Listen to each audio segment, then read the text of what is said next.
সকলকে। আমি পলি সংসারে তোমাদের সকলে স্বাগত। আশা করি তোমরা সকলে ভালো আছো, আমিও ভালো আছি। আর আজ এখন হচ্ছে যে কটা আছে 10টা 15। এখন থেকে ভিডিওটা স্টার্ট করছি। ভালো লাগলে অবশ্যই পাশে থেকো আর ভিডিওটা শেষ পর্যন্ত দেখতে থেকো। সারাদিন কি করি না করি, সংসারে খুঁটিনাটি সব কিছু তোমাদের সাথে শেয়ার করবো, দেখতে থেকো। দেখো, ছেলে তো সকালে স্কুল চলে গেছে, সমস্ত ঘর দরের কাজও হয়ে গেছে, তোমাদের দাদাভাইও খেয়ে দিয়ে চলে গেছে। আর এই যে আমি রান্না বান্না বসিয়ে দিয়েছি, দাঁড়াও দেখাই। আর আজকে আকাশের অবস্থাটা খুবই খারাপ। এই যে বৃষ্টি হয়নি, কিন্তু আকাশের অবস্থাটা ভালো নয়।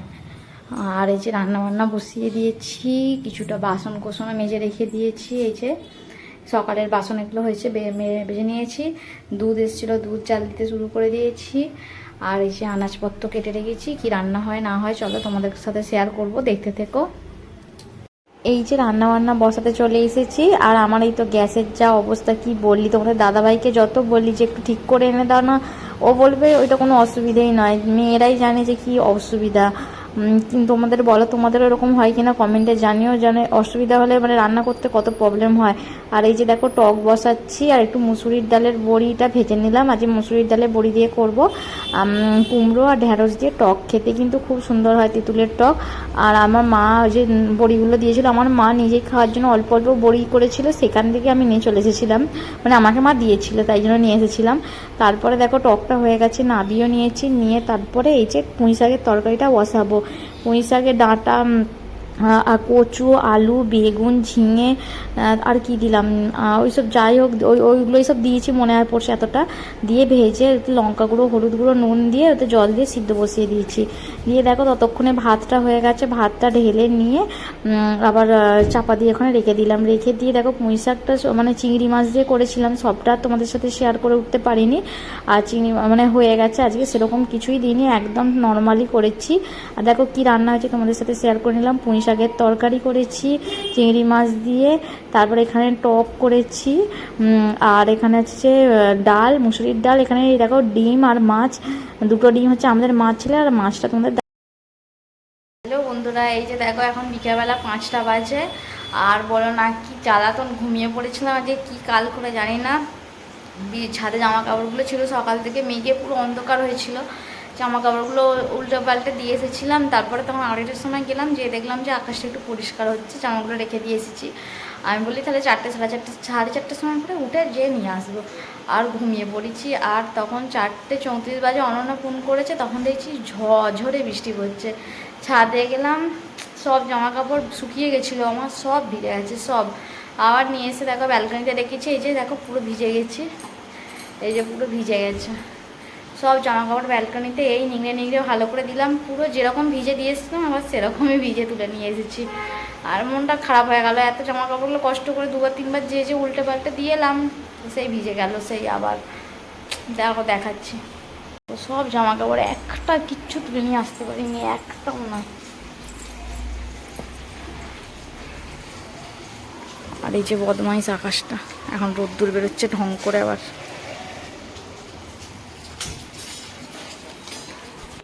আকাশটা তো যা খেল দেখালো আর বলার নয়। তারপরে রান্নাঘরে চলে এসেছি চা করতে। আর ছেলেকে দুধ দেবো না, দুধ গরম বসিয়েছিলাম, কিন্তু ছেলে পেটে ব্যথা করছিল বলে ওকে আর দুধ দেবো না। তারপরে তোমাদের দাদাভাইকে চা করে দিয়ে দিয়েছি, আর আমি একটু থামস আপ নিয়ে নিয়েছি 1 গ্লাস, আমরা মাছগুলো খেয়ে নেবো। আর আমাদের এমনি খাওয়া বারণ, কিন্তু তোর ভালো লাগে না, যা ইচ্ছা করছে খাই, তো যা হবে হবে। তারপরে ছেলেকে বললাম যে তুই যা, যে ততক্ষণ বাথরুম থেকে আয়, আমি ততক্ষণ জলগুলো ভর্তি করে নিই বলে, ও ততক্ষণ ওখানে বসেই আছে, ওঠেনি ওখান থেকে। তারপর আমি জল টল ভর্তি করে এসে দেখি ওখানেই বসে আছে। মুখ টুক ধুয়ে দিলাম, দিয়ে তারপরে ওকে জামা কাপড় চেঞ্জ করে দিয়ে মুখে ক্রিম ট্রিম লাগিয়ে ওকে রেডি করে দিচ্ছি, ওকে টিউশন পাঠিয়ে দেবো। দিলে এই যে বিকালবেলা ছাদে এসেছি, যে গা ভাত ধুয়ে নিয়েছি, তখন জামা কাপড় তুলছিলাম, পুরোটা হাফ ভিজে গেছিলাম। ভাবলাম গা ধুয়ে জামা কাপড় চেঞ্জ করে একবারে যাই ছাদে। এলাম 6:45 বাজে। আকাশটা এত বদমাস, এখন দেখো পরিষ্কার হয়ে গেছে। পরিষ্কার বলতে কি, বৃষ্টি বন্ধ হয়ে গেছে। এমন রাগ ধরে যাচ্ছে, জামাগুলো যে কোথায় নিয়ে দেবো রাত্রিবেলা যে জানি না। আর চলো এদিকগুলো, এই যে কিছু কিছু লোকেদের জামা কাপড় এই ছাদে রয়ে গেছিলো। সবাই জানে আকাশটা পরিষ্কার আছে, কিছু কিছু লোকের ছিল, অবশ্য প্রায় লোক তুলেই নিয়েছিল। আমার মতো যে হাঁ করা গোবিন্দ, সেই রেখে দিয়েছে। রেখে দিয়ে আরামসে ঘুমাচ্ছিলাম, কিভাবে সেটাই নিজে বুঝতে পারি না। আর ওখানে একটা বাড়িটা বিয়ে বাড়ি হচ্ছে, এই যে বাড়িটা বিয়ে বাড়ি হচ্ছে, এই যে লাইট টাইট টাঙানো আছে, যতটা সম্ভব বিয়ে বাড়ি হচ্ছে। এই যে সন্ধে টন্ধে দিয়ে দিয়েছি, সন্ধে টন্ধে দেওয়া হয়ে গেছে, ঠাকুরকে খাবার টাবারও দেওয়া হয়ে গেছে, একটু পরে তুলবো। আর দেখো চুলটা এখানটা আমার সব উঠে যাচ্ছে, কেন জানি না, এখানটা পুরো টাকলা হয়ে গেছে, এখানটা এই দিকটা উঠতে শুরু করেছে, আর এই দিকটাও মানে উঠে গেছে আগে থাকতে, আর এই দিকটা উঠছে। আর কি করলে ঠিকঠাক হবে কে জানে বাবা, তোমরা একটু কমেন্টে জানিও। আর একটু পরে ঠাকুরের সেবাটা তুলে বসবো, ভালো লাগছে না, মন মেজাজটা পুরো মাথা খারাপ হয়ে আছে সেই বিকাল থেকে। এই যে জামা কাপড় বাইরেতে এখনও পড়ে আছে, থাক জলটা ঝরুক, পরে একবারে তুলে রাখবো, সেই 9টা-10টার সময় করে তুলবো, তুলে রাখবো, এখানে মিলে রাখবো। সকালবেলা যদি রোদ্দুর বেরোয়, সকালবেলা যে আগে জামাগুলো মিলে দিয়ে আসবো। আর চলো ভিডিওটা দেখতে থাকো, আর আমরা পাশে থেকো একটু, তোমরা তো কেউ আর পাশে থাকো না, সাপোর্টও করো না, জানি না কী করে এগিয়ে যাব। তোমরা একটু পাশে থাকো, একটু সাপোর্ট করো, অবশ্যই এগিয়ে যেতে পারবো।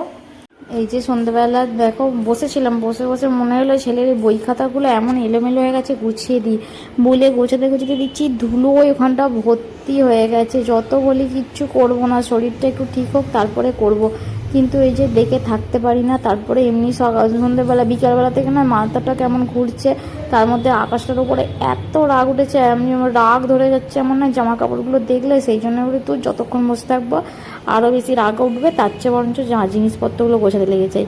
আর এটা ছেলের জিকে অলিম্পিয়াডসের এতে মিলেছিল মেডেলটা, সেইটাই দেখাচ্ছিলাম আর আমরা গুছিয়ে রাখলাম। তারপরে দেখো আমি যেখানে আয়না টায়না রয়েছে ওখানে আমার টুকিটাকি 2-4টে সাজের জিনিস আছে, সেই সবগুলো সব ভালো করে ঝেড়ে পুছে করে নিলাম, পোছাকুড়ি করে নিলাম।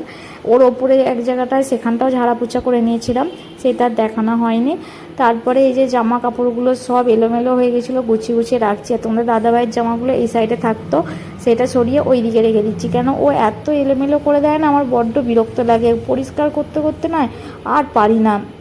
তারপরে যে ছেলের এই বাস্কেটটার মধ্যে প্যান্টগুলো থাকে সেও এলোমেলো হয়ে যায়, সেইগুলো সব গুছিয়ে দিলাম। দিয়েই নিচেটা এটাকে কী করে পরিষ্কার করবো জানি না, এটা না যতই গোছাই সব এলোমেলো হয়েই থাকছে, মানে এখানে গুঁজে দিচ্ছি ওখানে গুঁজে দিচ্ছি এরকম ব্যাপার। তারপরে দেখো এই যে এইটার মধ্যে এত ধুলো, ডেলি পুছবো, ডেলি তো নামিয়ে পুছি না, সেই আগে সপ্তাহে শুক্রবার দিন পরিষ্কার করেছিলাম, তারপরে আর করা হয়নি। তারপরে আজকে তো শুক্রবার দিনই করছি, এত নোংরা এত ধুলো পড়েছে যে কি বলবো, মানে এক মুঠো ধুলো। তারপর এইসব করে এসে আলমারিটা না অনেক দিন থেকে গোছাবো করছি, গোছানো হচ্ছে না, যেই খুলছি সব পড়ে যাচ্ছে, ওই মুড়ে মারে যেমন করেও ঢুকিয়ে দিচ্ছিলাম। আজকে বলি না, লেগেছি যখন এদেরকে করে তবে সারবো। তারপরে এই যে আলমারিতে জামা কাপড়গুলো ভালো করে একটু গুছিয়ে নাও, ভালো করে বলতে কি ধরে না জামা কাপড়, ওই কোনো মানে যতটা পারবো ততটা সেরকম করে গুছিয়ে নিচ্ছি। আর ছেলের জামা কাপড়গুলো এগুলো গুছিয়ে নিচ্ছি। ছেলের কতগুলো গেঞ্জি কিনতে হবে, কেননা ছেলের যত গেঞ্জিগুলো প্রায় ছোট হয়ে গেছিলো সব বার করে দিয়েছি, আর কটা গেঞ্জি রয়েছে সেইগুলোই তোলা রয়েছে, কেননা তোমরাও দেখেছো কোথাও গেলেই এক ঢোল জামাই হয়ে যাচ্ছে, কেন কিনবো করে কেনা হয়ে ওঠে না। আর তারপরে দেখো আমারই জামা কাপড়গুলো, আমারই জামা কাপড় ধরে না, সবই আমারই বলতে গেলে বেশিরভাগ।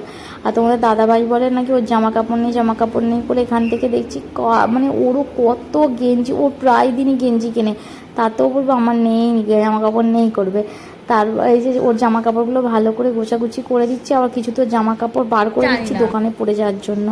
তারপরে দেখো ঘরের অবস্থা, এখানে এসে এই দড়িটা টাঙিয়ে জামা কাপড়গুলো মিলে দেখো এখনও যে কতগুলো জামা কাপড় এখনও চেয়ারে পড়ে আছে, সেইগুলো কোথায় দেবো বুঝতে আর পারিনি। তারপরে এই যে থোড়ের ডালনাটা করছি, এখানে দেখো পেঁয়াজ জিরে ফোড়ন দিয়ে আলু দিয়ে পেঁয়াজটা দিয়ে নিয়ে আর ছোলা আলুটা ভালো করে ভেজে নিয়ে তারপরে ওর মধ্যে আদা রসুনের পেস্টটা দিয়েছি, দিয়ে ভালো করে এটা কষিয়ে নিয়ে তারপরে ওর মধ্যে নুন, হলুদের গুঁড়ো, লঙ্কার গুঁড়ো আর একটু জিরের গুঁড়ো দিয়ে দেবো, দিয়ে তারপরে একটু ভালো করে নেড়ে চেড়ে নিয়ে ওই যে থোড়টা আছে থোড়টা হাতে করে জল ঝেড়ে ভালো করে নুন মাখিয়ে রেখেছি, জলটা নিয়ে তার মধ্যে ওর সাথে দিয়ে ভালো করে কষিয়ে নিয়ে জল দিয়ে দেবো। যে আমার বর এসে গেছিলো, আওয়াজ করছে শুনতেই পাচ্ছিলে, সেই জন্য আমি ভয়েসটা দিতে আমাকে বন্ধ করতে হলো। তারপরে যে ছেলের জামা কাপড়গুলো, এই জামা কাপড় বলছি বই খাতা গুছিয়ে দিচ্ছি, ওর টিউশন যাওয়ার ছিল। তার পরের দিন টিউশন না স্কুলের ব্যাগ গুছিয়ে দিচ্ছি, তার সাথে বিছানাটাও পরিষ্কার করে নেব। ছেলেকে ওরগুলো সব রেডি না করে দিলে সব উল্টো পাল্টা হয়ে যাবে, ও ঠিকঠাক করে নিয়ে যেতে পারবে না। সেই জন্য রেডি করে দিয়ে এক এক সময় আমারও ভুল হয়ে যায়, এক এক সময় ওরও ভুল হয়ে যায়, এক একটা কোনো জিনিস গন্ডগোল হয়ে যায় তাড়াহুড়ো করলে। ওই জন্য ভালো করে দুজন মিলে ঠিকঠাক করে দেখে দেখে করে নিলাম। নিয়ে তারপরে আমি বিছানাটা ভালো করে পরিষ্কার করে নিচ্ছি। আমার শরীরটা এত খারাপ হয়ে গেছিলো, তারপর থেকে আর ভিডিওটা কিছু করতেই পারলাম না। দেখো খাবার দাবার নিয়ে বসেও গেছি। আর চলো বাই, গুড নাইট, জয় জগন্নাথ।